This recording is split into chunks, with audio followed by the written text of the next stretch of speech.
29వ వార్డులో చాలా సీనియర్స్ ఉన్నారు. ఎందుకంటే ఫస్ట్ నుండి మన భాస్కర్ గారు, ఆర్టీసీ భాస్కర్ గారు, ఆయన తర్వాత పోతే కొమరన్న, అలాగే రవీంద్ర గారు, అలాగే అబ్బుల్ గారు, అలాగే మన బాబా గారు, అలాగే అల్గోలు రాజు గారు, అలాగే సోమన్న గారు, అలాగే పోతే సంజీవరావు గారు, అలాగే మన సారయ్య గారు, ఇంకా చాలా మంది సీనియర్ ఉన్నారు. అలాగే పోతే విజయ్ గారు, అలాగే వినేష్ గారు, అలాగే గోపాల్ గారు, గోపాల్ రెడ్డి గారు, ఇట్లాంటి చాలా మంది ఉన్నారు. అందరినీ కూడా కలుపుకోపోయినందుకు ఈ రోజు సమావేశం జరగడం జరిగింది. ఇంకా ఈ సమావేశంలో వాళ్ళందరూ కూడా మాట్లాడడం జరిగింది.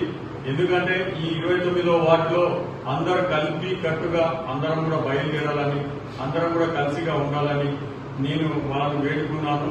దానికి కూడా చాలా మంది అంగీకరించారు. దీని విషయంలో ఎమ్మెల్యే గారు, అలాగే సాబిర్ బాషా గారు కూడా వాళ్ళు కూడా నిర్ణయంతో ఈ యొక్క విషయం వాళ్ళకి తెలియజేసి ఈ యొక్క ఏదున్నా, ఎందుకంటే కలిసికట్టుగా తిరగాలని, బస్సులో ఎవరిష్టం వచ్చినట్టు వాళ్ళు చేసుకోకుండా పెద్దల మాట వినాలని, ఎందుకంటే సీనియర్ల మాట వినాలి. ఎందుకంటే ఎప్పటిలో పార్టీ జెండా పట్టుకుని కష్టపడ్డారు.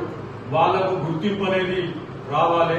ఎందుకంటే ఎవరో వచ్చి ఇప్పుడు నేనొచ్చి నేను గుర్తింపు కావాలి, నేనే మొత్తం అనేది ఉండొద్దు, స్వార్థం అనేది ఉండకుండా మనం సీనియర్లందరినీ కూడా జమ చేసి వాళ్ళతో మాట్లాడడం జరిగింది. మళ్ళా రేపు కూడా కూర్చొని మాట్లాడి ఈ నిర్ణయం అయ్యేదాకా పెద్దలు కూడా దీన్ని శాంతించి కొన్ని ప్రోగ్రామ్స్ మాకు సహకరించి మా మాట విని మాతో ఫాలో అవ్వాలని మేము డిమాండ్ చేస్తున్నాం. జేసీపీఐ సాంబశివరావు గారి నాయకత్వం వర్ధిల్లాలి.